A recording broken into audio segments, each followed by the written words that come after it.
સમગ્ર રાજ્યમાં હાઈવે ઉપર વાહન અકસ્માતોની સંખ્યામાં નોંધપાત્ર વધારો થયો છે, ત્યારે તંત્ર દ્વારા અકસ્માતોને રોકવા વિવિધ પગલાં પણ લેવાઈ રહ્યા છે।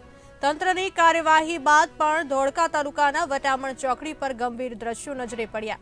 ધોળકાના વટામણ ચોકડી પર ઓવરલોડ વાહનો બેફામ દોડતા જોવા મળ્યા હતા। વટામણ ચોકડી પર કાર ઉપર કેરિયર બનાવી ઓવરલોડ સામાન ભરી જતા વાહનો અન્ય વાહન ચાલકો અને લોકોના જીવને જોખમ ઊભું કરી રહ્યા છે। ઓવરલોડ સામાન ભરી જઈ રહેલા વાહન પર પ્રવાસીઓ ખુલ્લામાં બેસીને મુસાફરી કરીને પોતાના જીવને જોખમમાં મૂકી રહ્યા હોય તેવા દ્રશ્યો સામે આવ્યા છે। આ વાહનો હાઈવે ઉપરથી પસાર થતા આવા ઓવરલોડ વાહન પર સવારી કરી રહેલા લોકો કોઈ પણ આરટીઓ કે પોલીસને કેમ નજરે નથી પડતા તે એક મોટો સવાલ છે।